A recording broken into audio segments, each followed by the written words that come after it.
Right now, your phone is within arm's reach. Maybe it's already in your hand. In the last hour, you've probably checked it without deciding to. You didn't plan that moment. Your hand just moved. But the real reason is stranger than willpower, apps, or bad habits. Your brain wasn't built for notifications. It was built for something older and far more dramatic. 200,000 years ago, your ancestors lived on open grassland, in tiny bands, surrounded by things that wanted to eat them. A rustle in the grass could be wind, or a leopard. The humans who survived long enough to have children weren't the calmest, they were the vigilant ones. They checked every sound, every shadow, every twitch at the edge of their vision. That checking wasn't anxiety, it was insurance. The brain circuit behind this is ancient and indiscriminate. It's called the salience network, and its only job is to interrupt whatever you're doing when something in the environment might matter. Might, not does. Might. That little word is the whole plot. Here's where it gets weird. In the 1950s, psychologist B.F. Skinner did experiments with pigeons and a lever. Press the lever. Sometimes food comes out. Not every time. Randomly. Skinner discovered that pigeons on a random reward schedule pecked the lever far more obsessively than pigeons who got food every time. Certainty calmed them. Uncertainty made them frantic. Your phone is that lever. You don't check it because you expect a prize. You check it because you don't know. Somewhere in your brain, the same circuit that once scanned grassland for predators is now scanning a screen for the thing that might matter. A message, a like, a notification that never arrives.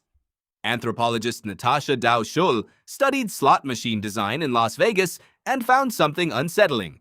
Machines aren't made to make players happy when they win. They're made to keep players in the zone. A trance-like state where the outcome barely matters anymore. Just the checking does. Just the next pull. Sound familiar? Every pull to refresh gesture on your phone was modeled on a slot machine handle. Not a rumor. A design decision by engineers who studied the same uncertainty-driven behavior Skinner saw in pigeons. But why does uncertainty tug harder than certainty? Why does maybe yank you more than yes? Neuroscientist Kent Berridge found the answer in the dopamine system. Dopamine isn't simply the pleasure chemical, it's the wanting chemical. Berridge showed that dopamine spikes not when you receive a reward, but right before, when the outcome is still unknown. The peak isn't satisfaction, it's anticipation. Your ancestors needed that system. The half second before you knew whether the rustling grass was wind or a predator flooded your brain with focus and urgency, survival hinging on that moment. That system kept them alive for millennia. Now it's pointed at a lock screen.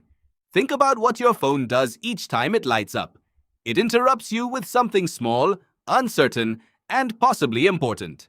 Your ancient alarm can't tell the difference between a predator in the grass and a text that might matter. To the salience network, both are the same category of event. Check this. Now, this is the twist. You're not failing at self-control or being weak.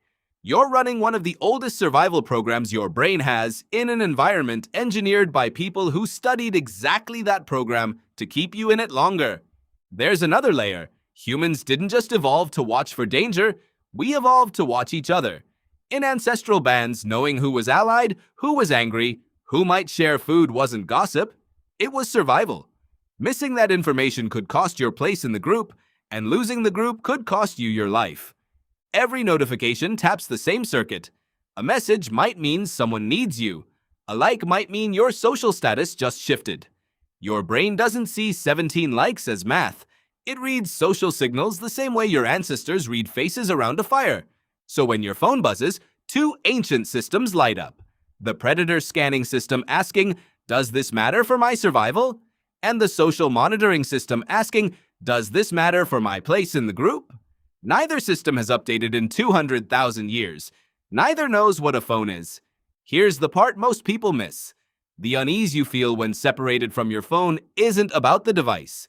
It's the same discomfort your ancestors felt when cut off from their group or blind to nearby threats. Modern psychologists call it phantom vibration syndrome, but the feeling beneath is ancient. The sensation of being unwatched in a world where being unwatched once meant danger. You aren't failing willpower.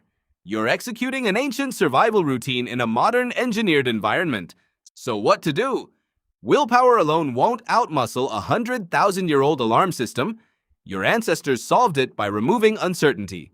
A predator either was there or it wasn't. Once they checked and confirmed safety, the alarm quieted for a while. You can do the same.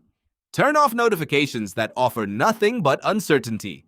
Move checking from random and constant to scheduled and certain. Once your brain learns there's nothing unpredictable waiting behind the screen, the ancient circuit calms, just like it did when the grass was only wind. Tonight your phone will light up again. Your hand will move before you decide. When it does, you won't be staring at a screen. You'll be doing what your ancestors did daily, in a body built 200,000 years before anyone dreamed up a screen. You'll be checking the grass for movement.